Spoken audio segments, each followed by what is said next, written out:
You spent years hiding behind longer hair, and the day you finally cut a pixie, part of you held your breath waiting to see if you'd made a terrible mistake. I know that feeling. And I know how quickly a pixie can go from exactly right to quietly, frustratingly off, without you being able to pinpoint why. There are 7 specific mistakes that follow women over 60 into the pixie chair, and most of them happen before the scissors even open. They're not about the cut itself. They're about the decisions made around it. The texture left out, the neckline chosen, the color kept, the product added. Get those right, and a pixie can make you look sharper and more elegant than you have in years. I researched the worst style and beauty mistakes, and the best fixes, for women over 60, so you get real results fast. If you haven't subscribed yet, do it now. I cover this every single week. 1. The drastic chop that backfires. Here's something most stylists won't say out loud. The women who are unhappiest with their pixie cut didn't get a bad cut. They got the right cut at the wrong speed. Going from shoulder length or longer hair to a full pixie in a single appointment sounds decisive. It feels freeing in theory. But what it almost always produces is a result that doesn't match the face. Not because the stylist got it wrong, but because neither of you had enough information yet. You haven't seen your ear shape with short hair. You haven't seen how your cowlicks behave at this length. You haven't seen whether your face reads softer or sharper with nothing framing it. And now you're sitting there with 2 inches of hair and 6 months of growing out ahead of you if you want to change course. This is the mistake that creates the most regret, and it's also the most preventable. The fix isn't complicated. It's a 2-appointment approach, and it changes everything about the experience. At the first appointment, you go shorter but not all the way. If you're starting from collar length, you land somewhere around jaw length or slightly above. If you're already at chin length, you bring it to just below the ear. You live there for 4 to 6 weeks. You style it. You photograph it. You notice what you like and what's still bothering you. Then, at the second appointment, you bring those observations with you and finish the journey. Your stylist now knows your hair's behavior at this length. You know your face's relationship to short hair. And you both make better decisions as a result. Women who do this almost universally describe their final pixie as the best haircut of their life. Women who bypass it and chop all at once are the ones who end up on forums asking how fast hair grows. What also helps enormously at this stage? Bring photographs. Not one, bring several. Find images of pixies on women whose face shape is similar to yours, whose age is close to yours, whose hair texture looks like your hair. The more specific your reference images are, the more useful they are. A photograph of a 32-year-old model with thick, straight hair is not a useful reference for a woman of 65 with fine, wavy silver hair. Find images that actually translate. There's one more element most women skip. Asking for a consultation appointment. Not a cut, just a conversation, before any scissors touch your hair. Sit in the chair, talk through the shape you want, ask the stylist to show you with their hands exactly where the length will fall. A stylist who is right for this cut will welcome that conversation. One who seems impatient with it is worth reconsidering. The snapback is significant here. Women who take this 2-step approach describe not just a better haircut. They describe a different relationship with their hair altogether. Instead of bracing for it, they're invested in it. They made decisions along the way, not just one panic choice on a Tuesday afternoon. Swap the single drastic chop for a staged approach. And the difference isn't just visible, it's felt every morning when you look in the mirror. Next, we're talking about the mistake that turns a pixie sharp when it should be soft, and it has everything to do with your face shape. 2. Ignoring your face shape until it's too late. The pixie cut has a reputation for being universally flattering. That reputation is partly earned and mostly oversimplified. Because the truth is that the word pixie covers an enormous range of shapes, from soft and wispy and romantic to sharp and geometric and close-cropped. And the version that flatters a woman with an oval face can actively work against a woman with a square or round one. Most women walk into the salon with a general idea of wanting a pixie. Very few walk in with a precise understanding of which version of a pixie their face shape actually calls for. And when that precision is missing, the result tends toward whatever the stylist defaults to, which is often the most angular, most dramatic version of the cut, because it photographs well. On some faces it's stunning. On others, It emphasizes exactly what you were hoping to soften. Here's how to think about this clearly. If your face tends toward round, full cheeks, a softer chin, a face that reads widest through the center, a pixie that is cut close and uniform all the way around will emphasize that roundness rather than interrupt it. What you want instead is asymmetry and height. A pixie with a side part, longer on the top and swept to one side, with a fringe that crosses the forehead diagonally rather than cutting straight across it. Height at the crown creates the visual impression of length. A side-swept fringe creates diagonal movement that pulls the eye sideways and down, not just across. If your face is square, strong jaw, roughly equal width at the jaw and forehead, the risk with a pixie is looking severe rather than structured. The angular geometry of a close-cropped pixie can reinforce the squareness of the jawline rather than counterbalancing it.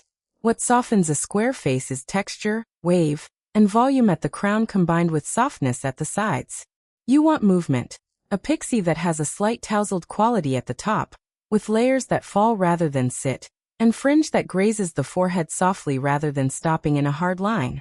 If your face is oval, balanced, slightly narrower at the forehead and chin than at the cheekbones, you have the most flexibility, but that doesn't mean anything goes. An oval face can still be overwhelmed by a pixie that is too severe, too uniform, or too flat. The benefit of an oval face is that you can play with more dramatic versions of the cut, but you still want texture, and you still want the cut to have intentional shape rather than defaulting to the most generic version. The snapback moment. When a pixie is chosen for your face shape specifically rather than chosen generically, it stops looking like you got a haircut and starts looking like you have a signature. That's the difference people are reacting to when they say, "You look amazing. Did something change?" They can't identify the cut. They just know something is working. The piece of information your stylist needs from you is not just, "I want a pixie." It's, "I want a pixie that works for my face. Can you show me which version that is before we start?" A stylist who can answer that question confidently and specifically is the right stylist for this cut. Know your face shape before you know your cut. That one step separates the pixies that make women look like themselves better from the ones that leave them wondering what went wrong. Coming up, the silent mistake that makes a pixie look heavy even when it's short, and it has nothing to do with the length. 3. The flat pixie that lacks all movement. There's a version of the pixie cut that technically fits the definition of a pixie. It's short, it's tidy, it's close to the head, and it makes women look 10 years older than any longer style would have. You've seen it, even if you haven't been able to name what was wrong. It's the pixie that sits. No volume at the crown. No movement through the top. No layer separation, no texture, no life. Just hair lying flat, uniformly pressed to the skull from every angle. This is the single most common technical error in pixie cuts for women over 60. And the reason it happens is deceptively simple. As hair becomes finer with age, it requires more deliberate cutting technique to create the appearance of body and movement, not less. But many stylists approach fine hair by taking it down in length and leaving it at that. Shorter feels lighter, so the logic goes it should feel airier. What actually happens without layers and texture cutting is that the hair presses together, loses any natural separation, and reads as flat rather than light. Layers are the solution, and the specific kind of layering that makes the difference here is called point cutting or razor textured ends. Techniques that break up the blunt perimeter of the hair and allow the sections to fall at slightly different lengths rather than hitting one uniform line. The result is a pixie that has visible movement between sections, even when the hair is sitting still. Strands catch the light differently. The crown lifts rather than sits. The overall silhouette reads as intentionally shaped rather than bluntly trimmed. Volume is the second component. For women over 60, the crown is almost always where volume needs to be rebuilt, because this is where hair thins most noticeably, and where flatness reads most severely. A good pixie cut for fine hair will have the crown layers cut shorter than the perimeter, which sounds counterintuitive but is what creates the lifted, airy silhouette that makes the cut look styled rather than just cut. The shorter the crown layers relative to the perimeter layers, the more volume can be created with minimal product. This connects directly to how you need to talk to your stylist before the cut. Specifically, you want to use the phrase internal layering with texture at the ends. Not just layers, Because layers can mean many things and some stylists default to removing weight in a way that still leaves the ends blunt. Internal layering means the shorter sections are cut within the body of the hair itself, creating internal lift. Texture at the ends means the perimeter pieces are point cut rather than blunt scissored. Together, those two techniques produce a pixie that has movement and dimension even in fine hair. Even in hair that's predominantly silver or white. Even in hair that used to lie stubbornly flat at any length. The before and after of this is genuinely dramatic. The same face, the same features, the same overall length. And the layered, textured version reads as 10 years younger and genuinely stylish, while the flat version reads as someone who just got a very short haircut. That distinction is entirely in the cutting technique, not the length. Ask for internal layering and texture at the ends, and your pixie stops lying flat. The next mistake is quieter, but it has a way of reading louder than anything else in the cut, and most women don't notice it until someone else points it out. 4. The wrong neckline that changes everything. Nobody talks about necklines the way they should. When you're planning a pixie, the conversation is almost always about the top, the fringe, the layers, the side part. But the neckline is the part of the cut you cannot see without a mirror, which makes it the part most women don't think to specify, and the part that does the most subtle but consistent damage when it's wrong. There are 3 main neckline shapes available with a pixie. The tapered neckline, where the hair gradually fades shorter and softer as it descends the back of the neck. The rounded neckline, which follows the natural curve of the head and sits cleanly above the collar. And the squared neckline, where the hair is cut into a clean horizontal line across the back, with the corners either left sharp or slightly softened. The squared neckline is the default for a large number of stylists because it's fast, it's clean-looking on the day of the cut, and it photographs well from the front. It's also the neckline that most consistently reads as masculine on women over 60. Not because of anything to do with femininity as a concept, but because it's a straight architectural line on a part of the body where women's natural contours are curved. And the contrast between the two reads as deliberate masculinization rather than elegant structure. The tapered neckline does the opposite. Because it fades gradually rather than stopping in a line. It follows the natural shape of the neck rather than working against it.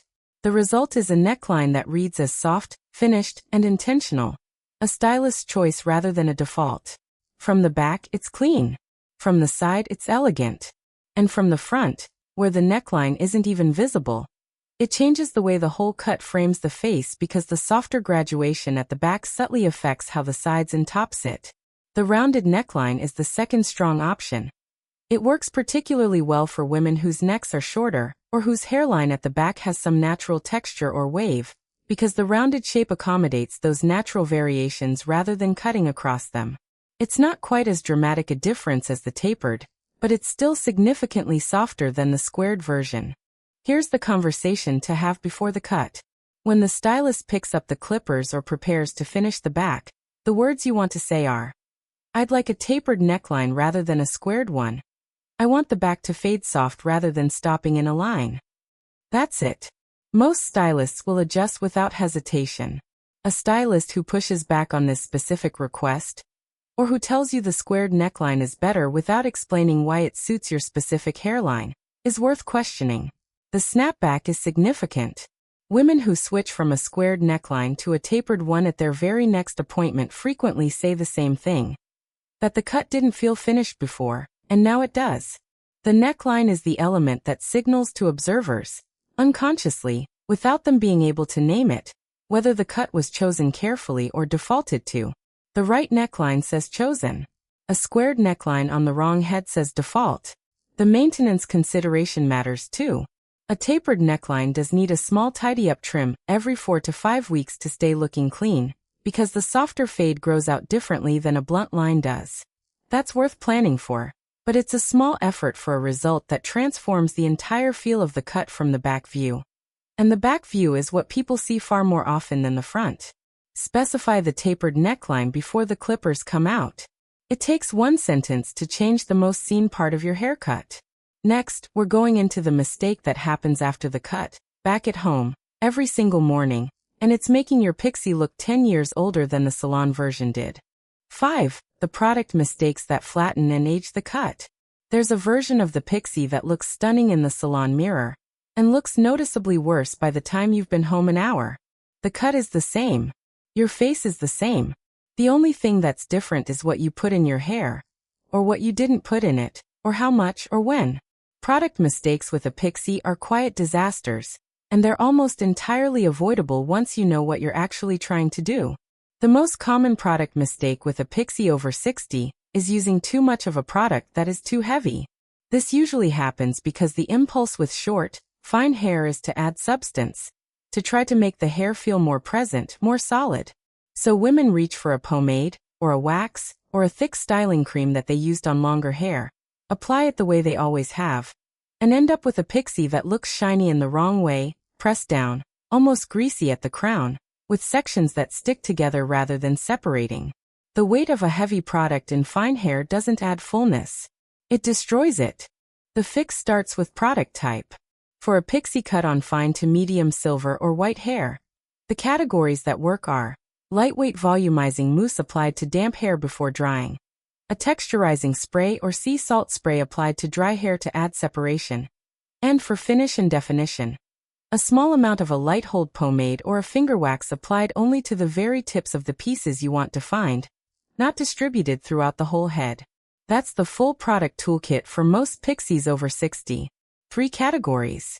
Used separately, not stacked on top of each other. The sequence matters as much as the products themselves. On damp hair, a coin-sized amount of volumizing mousse distributed through the roots and mid-lengths, then dried with a diffuser or a low-heat hairdryer using fingers to lift at the crown rather than pressing the hair flat. That root lift step, fingers lifting upward at the crown as the hair dries, is where volume is built, not added later with product. On completely dry hair, a light pass of texturizing spray if the hair needs more separation, sprayed from 6 to 8 inches away, and then scrunched lightly rather than smoothed.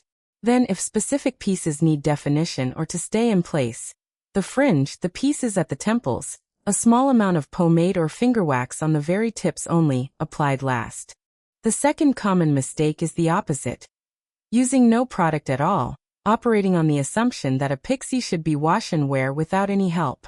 And while some Pixies on some hair types genuinely do need almost nothing, for most women over 60 with fine or thinning hair, going completely product-free means the hair settles flat, loses any crown lift that was cut into it, and reads as unstyled rather than effortlessly chic.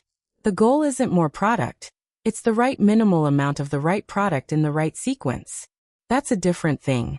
Here's the detail that changes everything for women who have been wrestling with their Pixie at home. Your hair is being styled while it dries, not after it's dry. The shape, the volume, the movement, all of that is set during the drying phase. If you're waiting until your hair is fully dry to try to style it, you're trying to move something that's already decided where it wants to sit. Work with your hands and a little heat at the root, during drying, and let the product that's already in finish the job. Light product, right sequence applied during drying, not after. That's the version of your Pixie you've been trying to find at home. There's one more area where women consistently lose the plot with a Pixie, and it's the part nobody thinks about until they're already in it. 6. Not having a plan for the grow out. Here's something that surprises almost everyone who gets their first Pixie. The grow out is harder than the cut. Not harder emotionally, harder visually. A Pixie has so little hair to work with that the moment growth begins, the shape starts to change, and not always in a direction that still looks intentional. Suddenly the neckline is gaining length unevenly. The fringe is hanging past the brow. The sides are losing their silhouette and starting to push outward around the ears. And you're caught between not wanting to cut it again and not quite knowing how to style what's currently in front of you. This happens to almost every woman who gets a Pixie, and it happens because nobody planned for it. The appointment where the cut was decided, the consultation where the shape was agreed upon, none of it included a conversation about what the hair would do at 4 weeks, at 8 weeks, at 3 months. And that's the gap that creates the rough patch most women describe in the first year of having a Pixie. The fix is a grow-out map, a literal appointment sequence plan from the day you get the cut. Here's how it works. When you get your initial Pixie cut, before you leave the salon, you schedule the next 3 to 4 appointments on the spot, every 4 to 5 weeks. These appointments are not full haircuts. They are tidy-up sessions. The neckline is cleaned, the sides are trimmed to maintain the silhouette, and the fringe is adjusted to the length you want it at that particular phase. The top is left largely alone to grow. The result is that at every point in the grow-out, the cut still looks intentional, still has a defined neckline, still has shape at the sides, even as the overall length increases. This changes the experience of growing a pixie out completely. Instead of a period of indistinct, awkward in-between hair that needs to be hidden or managed, you have a series of deliberate transitional shapes.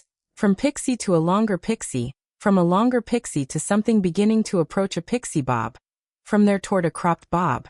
Each phase looks like a choice, not a mistake. The other piece of the grow-out plan that makes an enormous difference. Knowing which phase will be the hardest before you're in it. For most women, it's the ear phase, when the sides have grown just long enough to curl or puff around the ear, but not long enough to tuck behind it. That's the phase that feels most out of control. And it's also the one most easily managed with a very small tidy-up trim on the sides and behind the ear only, leaving the top and fringe alone. If you know that phase is coming and you have an appointment scheduled for when you expect to be in it, it doesn't feel like a crisis. It's just a Thursday. There's an honesty to say here. Some women discover during the grow-out that they actually prefer one of the transitional lengths. A longer pixie, or the early pixie bob stage, suits some faces better than the original short pixie did. Having a planned, maintained grow-out is what lets you see that clearly, rather than arriving at a place where the hair looks messy and you can't tell whether it's because the length isn't right or because the shape hasn't been maintained. Plan the grow-out from the first appointment, and you keep control of the decision. Plan the grow-out from appointment 1, and the rough patch disappears, or at least stops feeling like a reason to give up on the cut entirely. The last mistake is the one that undoes everything else you've gotten right. And most women don't realize it's happening because they're so focused on the cut itself. 7. Choosing the wrong color for your pixie. Here's the thing about a pixie that changes the rules on color. There's almost no hair to hide behind. With longer hair, color that's a touch too dark, or a single process dye job with a slightly flat finish, gets softened by the movement and volume of the length. The eye catches the overall impression, not the precise tone. With a pixie, the color is right there. Up close. Fully visible. Taking up the entire frame around your face. And color that would be merely unremarkable on a longer style reads as actively aging on a pixie, because the face has nowhere else to look. The most common color mistake with a pixie over 60 is maintaining a single process dark color from years of dyeing longer hair, without adjusting it for the cut. This is the woman who has been covering gray with a medium to dark brown or a mahogany red for 15 or 20 years, and she keeps that color as she goes shorter. What she doesn't account for is that on a pixie, the stark contrast between a uniformly dark dye color and the skin of a woman over 60, which has naturally lightened and softened in tone, reads as harsh in a way that wasn't there before. The hair is drawing the eye not toward her face, but toward the contrast between her face and her hair. The fix has two parts. One for women who want to stay with color, and one for women who are considering going gray or silver. For women who want to keep color, the shift is from single process to multidimensional. This doesn't mean highlights in the traditional sense. Broad sections of blonde through dark hair, which can look dated. It means a technique like a gloss over a slightly lightened base, or a balayage that's placed with intention around the face, or a baby lights application that puts lighter pieces specifically where the light naturally hits, the fringe, the temples, the crown. The goal is color that has warmth and movement in it rather than sitting flat at a single tone. This does two things simultaneously. It lifts the face by bringing light closer to it, and it breaks up the uniformity of the dye in a way that reads as expensive and intentional rather than box-colored. For women who are considering going gray or silver, a pixie cut is genuinely one of the best possible contexts for this transition. The shortness of the cut means the grow-out is faster. You're not managing 8 inches of demarcation line. You're managing an inch or 2 at most before the tidy-up appointment takes care of it. And silver and white hair on a pixie, particularly when the cut has good layers and texture, can be extraordinarily striking. It reads as a deliberate, confident choice rather than a giving up. The key is tone. If your natural gray or silver is pulling cool or slightly violet, a toning treatment at each appointment keeps it from reading ashy or washed out. If it's pulling warm and yellowish, a purple or blue toning shampoo used once a week does the same job at home. The snapback here is one of the most consistent reactions women describe. When the color is right for the cut and for the age of the face, whether that's warmer, dimensional color or a polished silver, people stop commenting on the hair and start commenting on the woman. That shift, from, "I like your hair" to "you look incredible," happens when color is working with the face rather than competing with it. Get the color right for the cut, and the whole Pixie lands the way it was always supposed to. Not just shorter hair, but a genuine style decision that reads confident and chosen at every angle. You now know the 7 decisions that make the difference between a Pixie that works for you and one that works against you. From the pace of the first cut to the neckline nobody thought to specify. From the product that's been weighing your style flat every morning to the color that's been competing with your face rather than lifting it. None of these are things you had to figure out by trial and error. You know them now. I want to hear from you in the comments. Which of these 7 hit closest to home for you? Was it the neckline? The color? The flat Pixie you've been trying to fix for months? Tell me. I read every single one. Next week I'm covering the specific mistakes women make with silver and gray hair maintenance that turn beautiful hair ashy and dull. And exactly how to fix it. Like this video, subscribe to Timeless Wisdom Path, and I'll see you in the next one.